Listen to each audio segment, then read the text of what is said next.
Hello, and welcome to Spotlight On, the podcast that brings together business leaders, entrepreneurs, and experts covering a range of topics. I'm Nicholas Barton, founder and CEO of the Barton Partnership. We're an award-winning executive recruitment and consulting solutions firm providing permanent search and independent consulting services across strategy, sustainability and M&A, data and analytics, and transformation and change.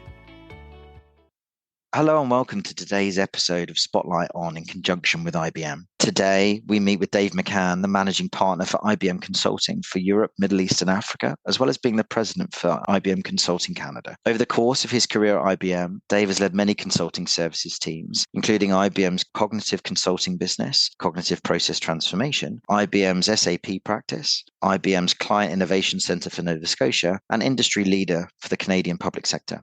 Before moving over to Paris and accepting his new role, Dave worked with IBM Canada clients spanning all industries and geographies coast to coast. Throughout his career, Dave has mentored hundreds of consultants and teams, particularly early career professionals, sponsoring the next generation of leaders. Dave, thank you very much for joining me on this discussion around generative AI across the enterprise in Europe.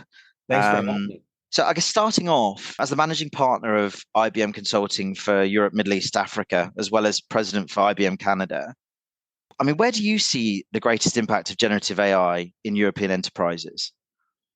So I think the first place I would start is trying to draw a comparison from what I saw in North America and what I saw specifically in Canada. So, over the last 12 months, if you will, in 2023, and how that's kind of shaped my first 2 months, if you will, now that I've moved to Europe and I'm leading our Europe, Middle East, and Africa business. And I would tell you, 2 or 3 similarities, which has kind of shaped my view.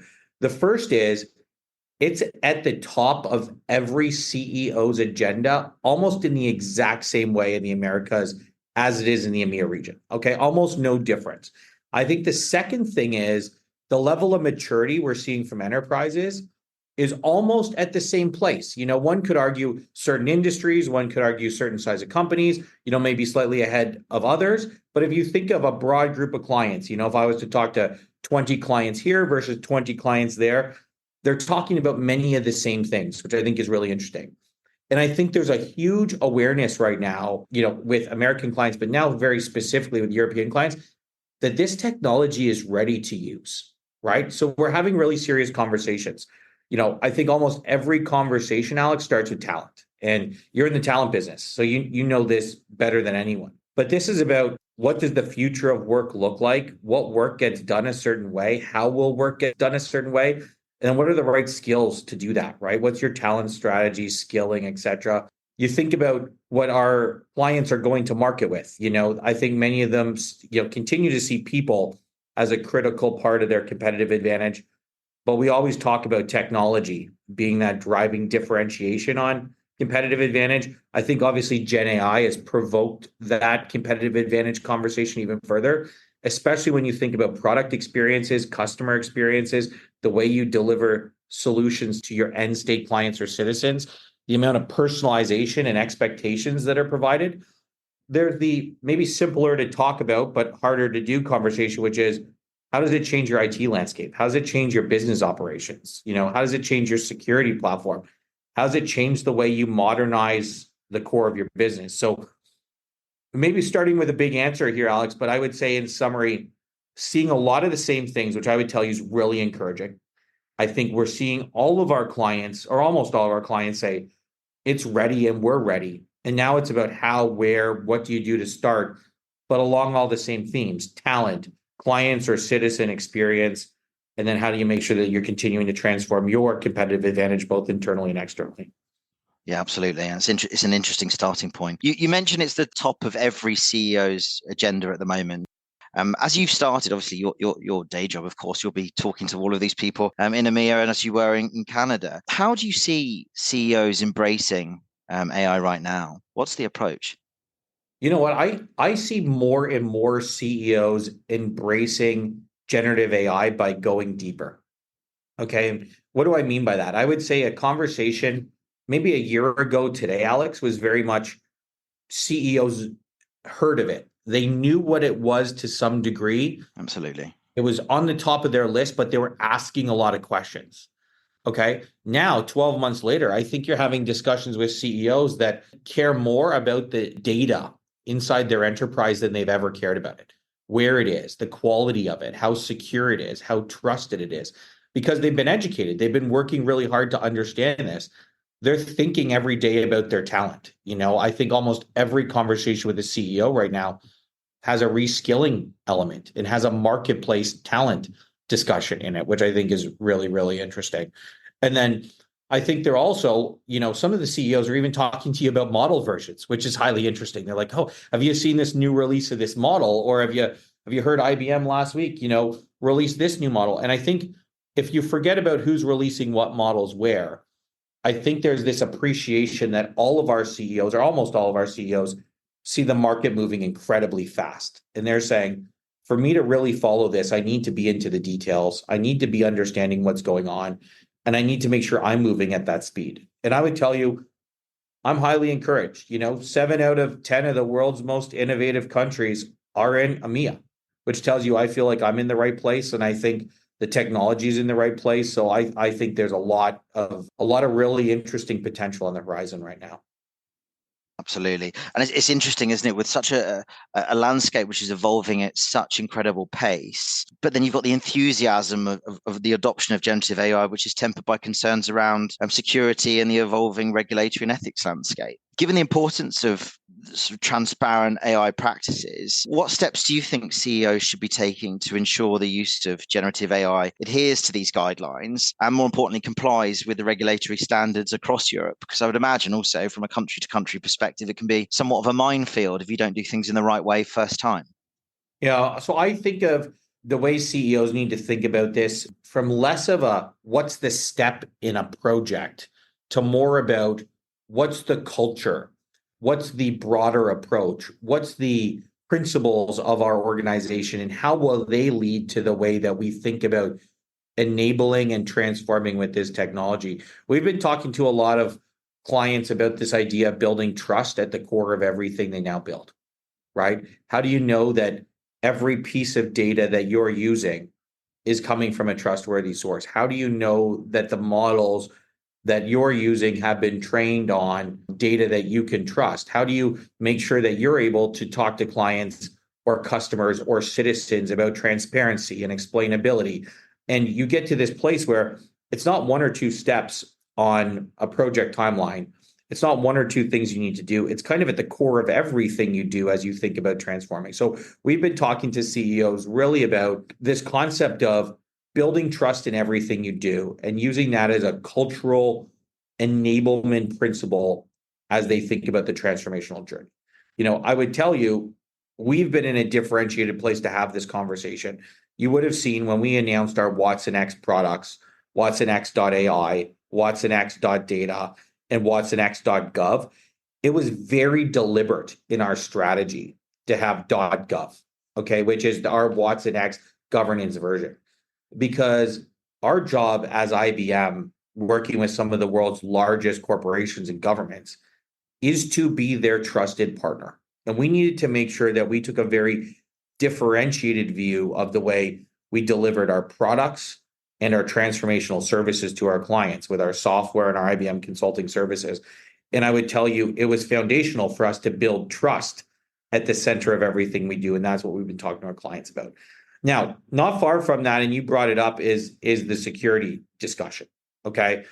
I would tell you the security discussion is incredibly interesting. If you think about security almost from two standpoints, we talked earlier in this discussion, Alex, about the fact that Gen AI models are changing every day, every minute. The security landscape is changing every day and every minute, right? And CEOs, forget Gen AI for a second, are thinking about and worried every day about, security and specifically cybersecurity for their organization, as they should be.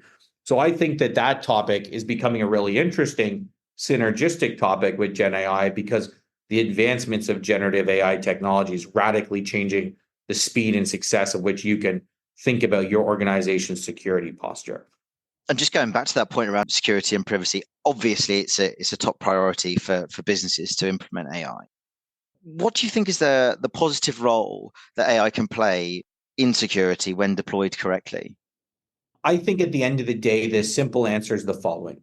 It will help make you more secure, more effectively. Easy to say, maybe harder to do, Alex, but at the end of the day, I think what AI and generative AI brings to the table is allows you to totally transform the way your security posture exists inside your organization with tools and with the way skills and humans interact. And it's going to give them this unique advantage that they've never had before, which should increase your security posture and decrease your costs. Let me give you some really good examples. You think of the role of a security analyst right now. Now, security analysts have tools, they have skills, they have networks, they have communication.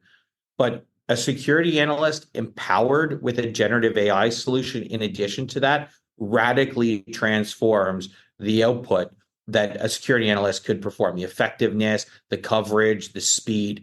You think about a big part of the world of security is being able to predict. And the predictive opportunity around generative AI is significant. So you think about the differentiation that's going to continue to evolve with tools and technology in the security landscape, it's massive. And you combine that with, we talk about it frequently, and we just published a recent report on it. We talk a lot to our clients about the cost of a data breach. And I'm sure as you've seen it, Alex, every year, the data gets worse, right? More data breaches and the average cost goes up and up. So if you really think about the need of how do I disrupt frequency and increase cost, this is a big part of it. And it's not just about what you can do with tools and tech, but it's about how you transform your skills and people as well. And security skills, I think, as you know, you're in the business, more than I am for finding talent. They're some of the hardest people to find. And you're going to have to continue to think about how we transform the way we build talent. Absolutely. So looking back, 2023 was a year of a lot of conversation, a lot of exploration, and a lot of testing, really. And it feels like 2024 is expected to all be about deployment and adoption. What do you think are the real examples that companies can think about and look at? Well, I think there's a lot. Yeah, I would say, what we were really excited about as we saw our client engagements in 2023 and as we see them growing in 2024, we have more clients than we've ever had using the technology. We have more clients than we ever had prioritizing using IBM, both for technology and consulting in the way they transform their business with generative AI. And we have more clients than we've ever had saying, I'm ready to start now. Now, I think there's still a big opportunity in front of us, but I think your question is perfect. We are now in the world of real solutions with real value. I'll hit on a few of them. Windtree, one of Italy's largest telcos. We implemented an AI and automation solution. Okay, so how do we think about completely transforming the way they resolve claims? This is an organization that gets tens of thousands of claims. Forget just changing the human experience around that, but how do we automate rapid resolution of the claims? Well, with the discussion we're constantly having around automation, that a lot of that can now be done with tools and systems. But what's the accuracy? How fast? How many of the claims can it take over? The power of putting generative AI together with automation completely changed the way you can analyze claims, you can enrich claims, and the resolve or resolution rate of claims goes down. Leveraging Watson X and IBM's automation platform, just in a matter of this one project, this one project, we're able to get over 10 times faster speed of response time for claim resolution. And they're able to process more than 10,000 claims incrementally per month.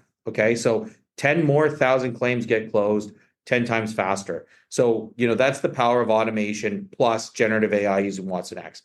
Another, shifting industries from telco to bank, I could talk about Credit Mutuel, one of France's leading banks. I think many know it. They've got, I believe, over 5,000 branches right now, and they get something like 350,000 online inquiries a day. So a ton of these online requests happen every single day. And what do they care about? Well, of course they care about solving the request, but they care about the quality of the experience, the relationship they're building. They want to make sure that as they grow their customer base and these requests grow, that they're able to adequately solve them. So to them, quality was at the core, right? And they looked into this problem statement, and I think as you and many others would guess, they have a ton of their really important talent working on repetitive tasks with relatively simple, repeatable outcomes, right? So this was an awesome opportunity for us to use our Watson Assistant technology, which is really about that virtual agent type dialogue, if you will, expanded with Watson X to think about how we completely change the engagement model and help resolve client inquiries. This had massive, massive help. So if you think about a client advisor now talking to a customer, instead of taking hours potentially or long periods of times to resolve a claim, they quickly go into the Watson X solution that we were able to build them, the Watson X Assistant. They're able to resolve it much faster. They're able to dialogue with the client directly. And it's completely transformed the way that they're able to have 20,000 plus advisors, be probably 50 or 60% faster in dealing with hundreds of thousands of inquiries a day. So these are the real examples, Alex, that are now real, and they're happening in every industry. It's interesting you talk about operational efficiency like that, and it probably leads us quite nicely into our next question. According to McKinsey, AI can help unlock $4.4 trillion annually in productivity gains. What investment are companies required to do to benefit from these productivity gains? And how do you think CEOs and CFOs should think about it? I think as you add the investment layer to your question, Alex, it creates a really interesting discussion. As you think about what's a priority for almost every CEO this year, this idea of productivity, probably really strategically thinking about where you place those investment dollars. They're probably harder to come after than we've ever seen them, especially depending on where you are in the world right now. I don't think that that's taking away the incremental investment we're seeing on Gen AI. We're continuing to see growth and incremental investment on Gen AI. But I would tell you the main thing I'm thinking about as CEOs look to enable that 4+ trillion benefit that McKinsey talked about is starting now, and you have to tie together the short and medium term productivity with the business case. And we should have a long-term productivity conversation in a second, but let's start with that, which is there's real potential for an investment in generative AI to have a return in year, sometimes have a return in quarter, okay, or over the next few months. So the question is how do you make sure that you're challenging your team to say, hey, listen, if we're going to spend $10 here on this generative AI investment, it can't be a $10 payback in year 3 from now. I think in many cases, it could be, a $2, $3, $4 payback in a very short period of time in year, which completely propels the investment cycle. And if CEOs, which I think they're getting into the details, and I think they're feeling that the technology is ready now, it's about them moving. Okay. But I don't want to lose track of the long-term theme, because as you think about it, this is not a play for just productivity gains, okay? And this is not a play for just in-year productivity gains. I think this technology, as we've all talked about, and the reason why, yourself, myself, and many others are spending a big part of our career working on this is it's going to radically transform the way businesses do business, the way citizens get experience, the way we live our life. There's going to be material mid to long-term investment that needs to be made here, but that needs to be balanced with the short-term investment. Thanks very much. And that leads me into my next point around the workforce, which is always an interesting conversation from an executive search firm to a business leader. With the rapid changes in the workforce due to generative AI, how is IBM under your leadership navigating these transformations in terms of skills development and adapting the workforce in different regions? So it's interesting, and we should debate this actually. I look forward to having a longer conversation with you on it. Yeah, but likewise. I think it starts with skilling and then hiring versus hiring then skilling. And it's interesting, I'm joining you today from London. I'm in London with my leadership team with some of our best global experts, okay, skilling. And this is not training program number 1. This is in course number 3. This is the fact that if we don't get together every few weeks or every month and really understand what's changed in the last few weeks and touch and feel what's going on in the business and make sure we're sharing the latest developments of what's happening in the technology and what our clients are doing, we won't be able to keep up, right? So this need of constant reskilling to me is at the core. Now, I think hiring plays a big factor, okay? And I put that together because I think they're complementary, and I think you would probably agree with me on that. But how do you have the best of what's going on in the world if you're only just skilling your own people, right? There always has to be this external complementary strategy to the way you build talent. And as you know, this is some of the most high demand talent right now. So I think you have to be leading from the front on both sides. I think at the end of the day, we can't lose track of the fact that in almost all businesses, I won't say all, it's never the case, but in almost all businesses, people will remain a critical part of the competitive advantage. We can't lose track of that. And I'm a big believer, and I think IBM's a big believer, that this is a technology that will support and enable humans. Okay. And I think it's humans with tech. I don't think in most circumstances it's going to be a technology-based answer without a human-led component. So I think as we think about the future, I think it's always going to be this conversation where people and technology come together. And I think it's going to have to be cultural. I talked at the beginning about culture. I think this idea of, does everyone in your organization understand that they need to be aware of what's going on? Does everyone in your organization understand that they need to spend, a period of time on a regular basis investing in themselves, transforming?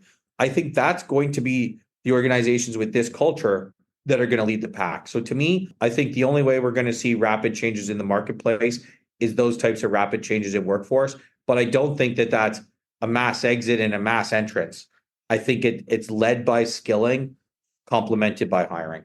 Absolutely. I couldn't agree more. And I guess that leads us quite nicely into our last question. So looking forward to looking into your crystal ball, Dave, what would you think would be the topic or the one topic that should be in every boardroom agenda for the next few years? And I appreciate that's quite an open and vague question at the same time. Well, and maybe I'll start with a less strategic, fun answer and move to a more strategic, fun answer towards the end. Okay. I think maybe less strategic is the wrong way of shaping it, but I definitely think competitive advantage and value creation, ROI, that's going to be at the center of the boardroom table for the next 24 months. It can't be. If we're making transformation this year, it can't be without that conversation, making sure that the boardroom is steering the organization, guiding the organization the right way. I think there's going to be more transformation than less, right? As you said, things are about to continue to bubble up in the marketplace around what organizations are going to do.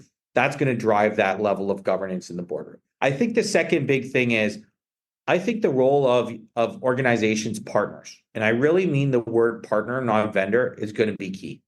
Because I think the elevated role organizations like IBM will play in helping corporations completely reshape their competitive advantage and drive value are going to be material. And as I think about what I'm doing with my clients, it's really about being the partner that they see for the long term as the person that's going to guide them in this, material transformation of their organization. And I think that that's not just going to be me. Most of the time, it'll be IBM and others. I think it's really a big ecosystem play. I think the trust topic, we hit on it a few times today. I think that's going nowhere. But I'll leave you with maybe a more fun one towards the end. I think we're going to do, in the next period of time together, Alex, a quantum discussion. Okay. And I hope that I get invited back to have it with you. But I must tell you, I think that's going to be the next level of this dialogue. We're already seeing the technology. Quantum computing is real. It's in the market. We're talking about a lot. And, we just hit on security a little bit today. The security dynamics of the quantum conversation are incredibly interesting and going to be very core to boardrooms thinking about things like quantum safe encryption. So these are going to be big topics. Okay. So the themes aren't going to change. Some new technology, I would say, is going to continue to add itself. But I'm excited. Like I said, I started this discussion with you today to say I think the future is incredibly bright, and I honestly feel that way. Well, thank you, Dave. And I'm very much looking forward to having that next conversation with you. But I caveat that by saying I think I've probably got some studying of my own to do before I'm in a position to have that conversation. But that brings us to a natural close. And thank you ever so much for taking the time to share your perspectives and with both me and us and our audience. And just wishing you and IBM every success for 2024 and beyond. It's an absolute pleasure. I hope you have an amazing day. And thanks to all the listeners out there. It's been a lot of fun. Thanks ever so much.